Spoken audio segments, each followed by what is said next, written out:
3장 화성의 일상. 먼지 폭풍의 끝. 먼지 폭풍이 지나간 지 정확히 일주일이 되었다. 화성기지 레드웨이브는 다시 활기를 되찾기 시작했다.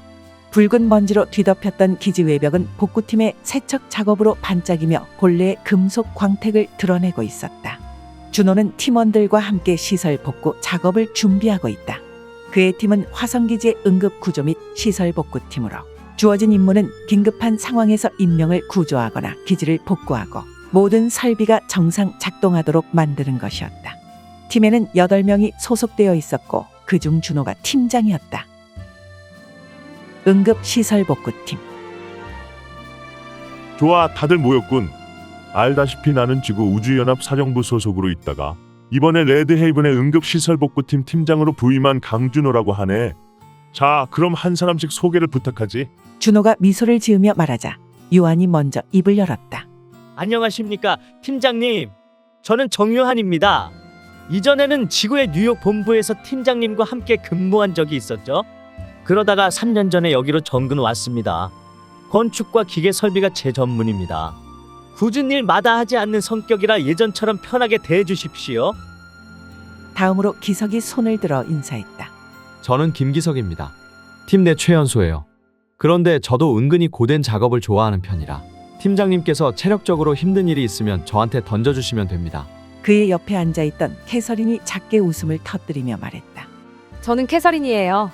기석과는 룸메이트 관계지만 가끔 짜증나면 룸메이트라는 것도 잊어버리고 한 대 저 받고 싶어요. 팀원들은 한바탕 웃음을 터뜨렸다. 준호도 웃으며 말했다. 좋아, 팀 분위기가 꽤 좋군. 다들 잘 부탁하네. 내가 화성에 온 지 얼마 되지 않아 익숙하지 않은 부분도 많을 테니 다들 잘 도와주게. 최고의 팀을 만들어 보자고. 기지 시설 복구 작업. 복구 작업 중 요한이 작업복 소매를 걷어붙이며 말했다. 팀장님, 예전에 여기서 큰 사고가 하나 있었어요. 그때 태양풍이 너무 강해서 외부 패널이 모조리 타버리는 바람에 다 끔찍했죠. 기석이 맞장구 쳤다. 맞아요. 그때는 설비가 지금처럼 고도화되지 않았던 때라 산소 재생 시스템이 멈춰서 주민들이 고작 하루치 산소를 가지고 버텨야 했죠. 그래서 일부는 기지 밖으로 나가서 비상산소 탱크를 교체하며 버티기도 했어요. 지금 같으면 상상도 못할 일이죠. 준호는 흥미롭게 이야기를 듣다가 한마디 했다. 다들 정말 백전노장들이네. 그런 이야기를 들으니 내가 잘 해낼 수 있을까 걱정이 드는군. 잘 기억해두지. 코리아 타운의 대화. 한편 집에서는 은희와 유라, 새로 이웃이 된 수키가 준호의 집 거실에 모여 있었다.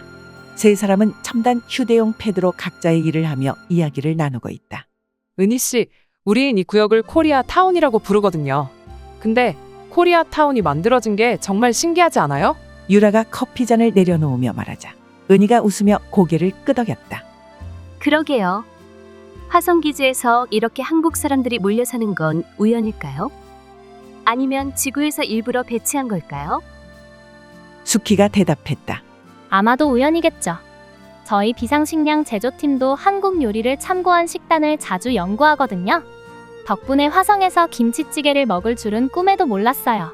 유라는 장난스럽게 말했다. 김치찌개는 좋은데 강준호 팀장님 때문에 우리 남편이 너무 바빠진 건 좀 미워요. 은희는 미소를 지으며 말했다. 남편분 성함이 정유한 씨죠? 뉴욕 본부에서 저희 남편이랑 함께 근무할 때는 유라 씨를 한 번도 뵙질 못했는데 여기 화성에서 바로 이웃이 되네요. 요한 씨가 정말 대단한 일을 하시는 걸 알아요. 우리 화성 가족끼리 힘내요. 붉은 별 학교로.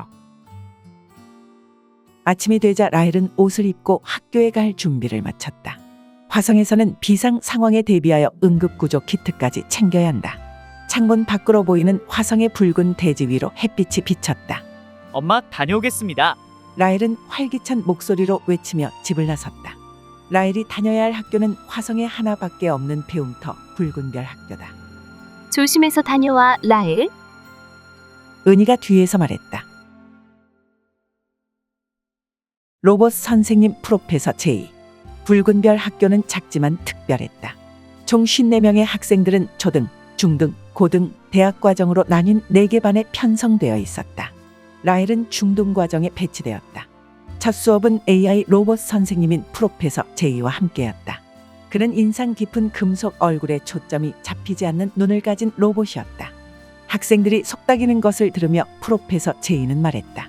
정현옥은 무슨 말을 하는지 다 들립니다. 속닥거리며 저를 멍청하다고 비하하는 건 감점 요인이 됩니다. 라일은 옆에 앉은 현우에게 나지막히 속삭였다. 로봇이라도 화날 때는 얼굴색이라도 바뀌었으면 좋겠어. 저렇게 차가운 금속 얼굴이라니? 프로페서 제이가 그 말을 놓치지 않고 또 말했다. 라일군, 얼굴 색은 제 약점이 아닙니다. 그러나 당신의 속삭임은 제 정력을 과소평가한 잘못입니다. 추가 숙제를 부여하겠습니다. 교실은 폭소로 가득 찼고 라일은 낭패한 표정을 지었다. 선생님, 첫날인데 이건 너무해요. 너무한 건 없습니다. 화성에서는 제 말이 곧 규율이고 질서입니다. 프로페서 제이는 기계음으로 감정 없이 빠르게 대답했다.